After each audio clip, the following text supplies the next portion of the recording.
السلام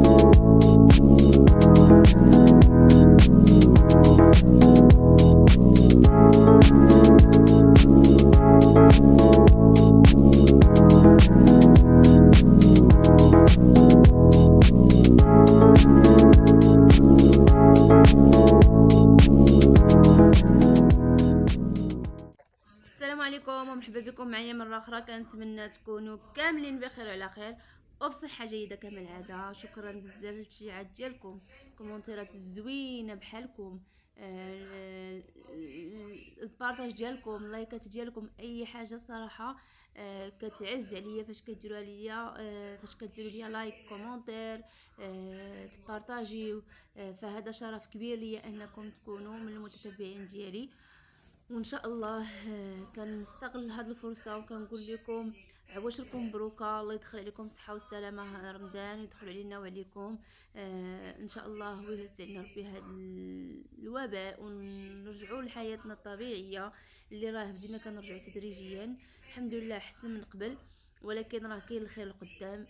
املنا في الله كبير وديما غيبقى كبير، حيت هو سبحانه وتعالى اللي كنترجاوه وعندنا فيه الامل.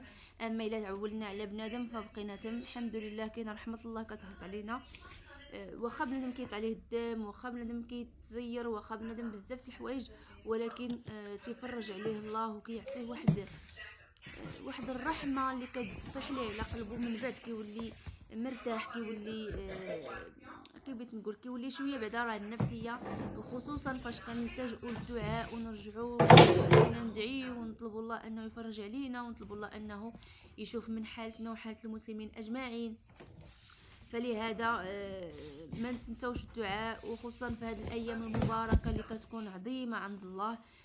غنقول لكم الله يدخل علينا رمضان لا فاقدين ولا مفقودين، الله يدخل عليكم الصحه والسلامه واش ما كتمناو نتوما واللي تتمناو في وليداتكم ان شاء الله. بنادم ما يحافي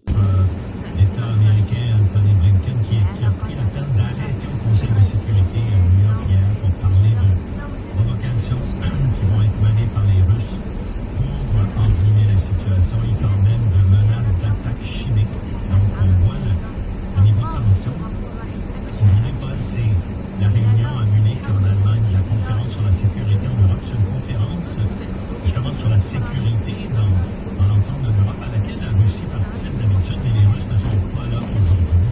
Nous sommes au moment où, comme je l'ai dit, il y a énormément de tensions à la frontière du côté est de l'Ukraine. C'est là où il y a eu une guerre importante en 2014-2015. Donc c'est là que pourrait partir ce prétexte-là qui permettrait aux Russes, qui justifierait les Russes d'aller plus loin et éventuellement de faire une forme d'invasion importante ou non du territoire ukrainien. Alors c'est extrêmement, il va y avoir des tensions à Ottawa au cours des prochaines heures, mais écoutez, en Europe, ça va être très tendu en fin de semaine. M. Poutine annonce qu'il va superviser des exercices militaires, y compris des tirs de missiles demain.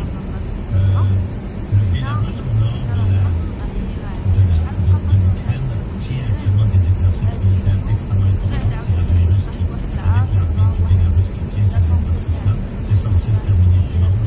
Donc il y a énormément de tensions dans cette région-là, puis ça peut venir de tous les côtés. Bon, alors, faisons les points de côté et rappelons aux auditeurs qui sont les joueurs en présence, Poutine, les Ukrainiens, et pourquoi cette espèce d'acharnement sur l'Ukraine? Oui, c'est vraiment intéressant. D'abord, rapidement, Vladimir Poutine, il est originaire de Saint-Pétersbourg, la grande ville de Russie, la grande capitale culturelle. Il a travaillé au KGB, qui est l'agence, pour ceux qui sont les plus jeunes, d'espionnage et de contre-espionnage russe de l'époque de l'Union soviétique pendant 16 ans. Il était lieutenant-colonel quand il a quitté avant d'aller rejoindre Boris Yeltsin, qui était le président russe à l'époque, qui avait besoin d'aide. Brièvement, Vladimir Poutine a dirigé le FSB, qui est le nouveau KGB maintenant de la Fédération russe. Il a été le premier ministre de Yeltsin, qui l'a remplacé il y a 23 ans. Ça fait 23 ans que Vladimir Poutine, sous une forme lourde, est le grand patron de la Russie d'aujourd'hui. Il a été formé dans l'orthodoxie soviétique. C'est un nationaliste russe qui a voulu et qui veut, depuis son accession au pouvoir, rétablir la important dans la donne actuelle. Et il est surtout obsédé de maintenir une zone d'influence qui est à peu près l'équivalent de celle qu'avait l'Empire soviétique à l'époque. Donc, on voit les ambitions de M. Poutine et surtout, ce qui est important dans ce cadre-là, c'est qu'il a toujours nié l'importance et l'identité ukrainienne. L'Ukraine, Paul, il faut le rappeler, c'est le deuxième plus grand pays d'Europe après la Russie, avec une langue et une culture très particulière, un pays qui était indépendant avant la création de l'URSS. En 2008, par exemple, Vladimir Poutine aurait dit à George Bush au moment d'un sommet de l'OTAN où il assistait que l'Ukraine n'est pas un pays, que les Ukrainiens et les Russes ne font qu'un seul peuple. Alors on voit un peu cet objectif qu'il a toujours eu de russifier l'Ukraine et les Ukrainiens. Et ça, les Ukrainiens le savent et c'est leur obsession. Alors si on veut, Paul, un peu rappeler les derniers événements là, qui ont mené à la situation d'aujourd'hui en 2013, à l'époque, les Ukrainiens veulent absolument signer, que leur gouvernement signe un accord de libre-échange avec l'Union européenne. Le président de l'époque, Yanukovych, est prêt à le faire, mais Moscou le convainc de renoncer à son projet. C'est là que se passe un événement qui va être un peu la naissance du mouvement nationaliste ukrainien qu'on connaît aujourd'hui, le plus récent. La population se révolte parce que le président ne veut pas signer un accord avec l'Union européenne sous la pression des Russes. Et là, il y a des manifestations à la fameuse place de l'indépendance, la place Maïdan, qui sont réprimés dans le sang. On parle d'une centaine de morts. Ça, c'est le moment marquant qui commence tout. C'est tellement fort, ce mouvement-là, que le président est obligé, malgré tout, de démissionner. Le successeur de Yanukovych va signer l'entente avec l'Union européenne et c'est le premier échec important de Poutine face à l'Ukraine. En 2014, il se fâche, il décide d'annexer la Crimée, qui est une partie pro-russe de l'Ukraine. Il provoque une guerre dans le Donbass, la même région où aujourd'hui il y a des combats et des échanges entre des Ukrainiens et des séparatistes du Donbass. La guerre va durer des mois, elle va faire des milliers de morts et surtout beaucoup de réfugiés. Et la réaction des Ukrainiens, c'est quoi? Au lieu de se soumettre, c'est plutôt de se tourner vers l'OTAN et de demander une adhésion à l'OTAN. Deuxième échec de Poutine, et c'est ça qui mène à la situation aujourd'hui. Incroyable. Donc, il y a toujours tous ces soldats là, qui sont... on parle de 150 000. Les Russes ont dit, oui, mais on a déplacé des gens, les Américains ne font pas ça. Et l'enjeu, c'est finalement l'adhésion des Ukrainiens à l'OTAN. Et c'est ça qui est fascinant, malgré tout ça. Les Ukrainiens, comme je l'ai montré, ont quand même eu des victoires contre la Russie et contre Poutine. Alors, au moment où ces troupes-là sont massées, là, les sondages montrent que 58% des Ukrainiens veulent encore une adhésion de leur pays à l'OTAN. Ils étaient 25% seulement à vouloir ça avant tous les événements que j'ai décrits tantôt. Donc, il y a une montée du nationalisme. Même le président, le jeune président Zelensky, qui était le plus pro-russe des candidats à son élection en 2019, est maintenant devenu le plus européen de tous. 50% des Ukrainiens dans les sondages se disent prêts à se battre.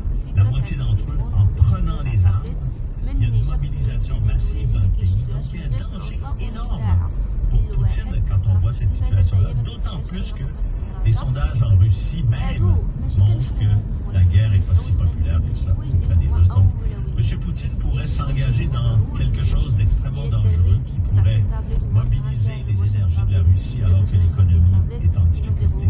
Alors, c'est pas un pari facile pour lui, ni pour, évidemment, tous ceux qui défendent la démocratie. Entre-temps, il y a la France qui a annoncé hier le retrait de ses militaires du Mali, où elle essayait d'empêcher l'expansion des islamistes violents au Sahel.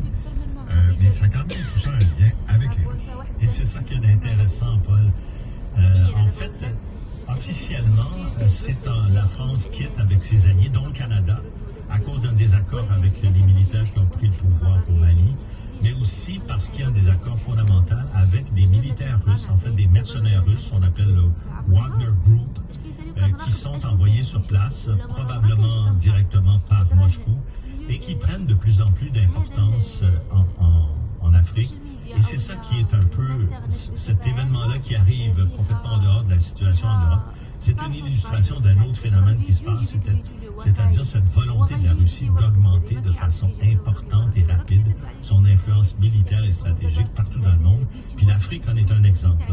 En 2019, Poutine a organisé un sommet à Sochi de 42 chefs d'État africains, co-présidés par l'Égypte. Et depuis ce temps-là, il y a une volonté de la Russie d'être beaucoup plus présente.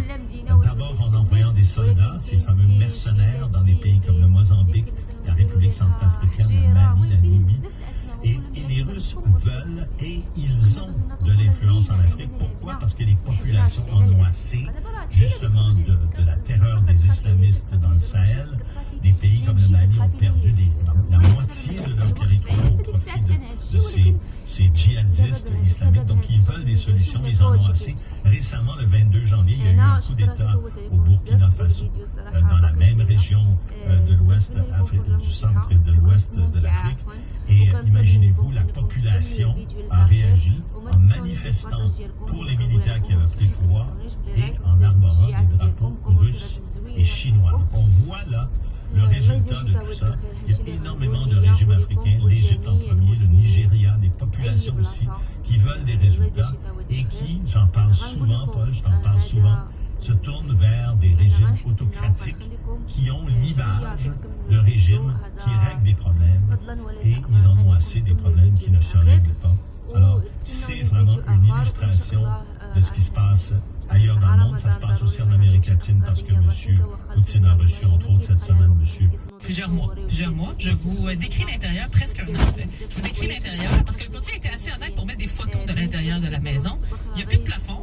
Et les murs, qui étaient auparavant pâles, sont maintenant noirs à grandeur du plancher jusqu'au plafond. OK, c'est pour bricoleur. Couverts de moisissures et de champignons. Mais je vous le dis, couverts à grandeur, l'odeur transperce votre écran. Vous allez avoir mal aux yeux juste à regarder. Je vais vous lire la fiche descriptive du courtier parce qu'il a vraiment décidé d'être transparent dans son annonce. Il faut savoir que quand l'intérieur des maisons est laid, souvent les courtiers vont juste mettre des photos de l'extérieur, de la façade, avec un prix très bas. Et là, les gens appellent tout contents, ils pensent avoir trouvé l'aubaine du siècle. Et rendu sur place, c'est là que le courtier dit, en passant, il y avait une plantation de cannabis ici, donc il y a quelques rénovations à faire à l'intérieur. Lui a voulu éviter les faux espoirs. Voici ce qu'il a écrit. Rare sur le marché.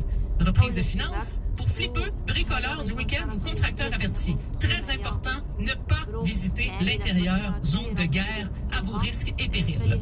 J'ai parlé au courtier hier et il me disait que quand son employé est allé voir la maison pour prendre les mesures et tout ça, ça faisait évidemment plusieurs mois que le dégât d'eau avait eu lieu puis ça n'avait pas été nettoyé. Il y avait un masque chirurgical et c'était pas assez. Il dit ça entrait dans les yeux. Mais sérieux, t'envoies le bulldozer puis tu t'achètes le terrain. Je sais pas ce que ça a l'air, là. Je sais pas quel... Mais c'est quoi? Le terrain est idéalement situé. La localisation, elle est parfaite de cette maison-là. Alors, tu payes pour la fondation de béton qui est encore bonne et le terrain en tant que tel. Alors, si vous êtes intéressé, il y a quand même ça. Mais pour vous donner une idée, la même maison, parce que ce sont tous des semi-détachés pareils sur la même rue, la même maison minimalement entretenue, ça vaut 450 000 à peu près. Et la même maison rénovée à grandeur autour de 600 000. Alors, il y a quand même un potentiel à faire là-dedans. Il y a une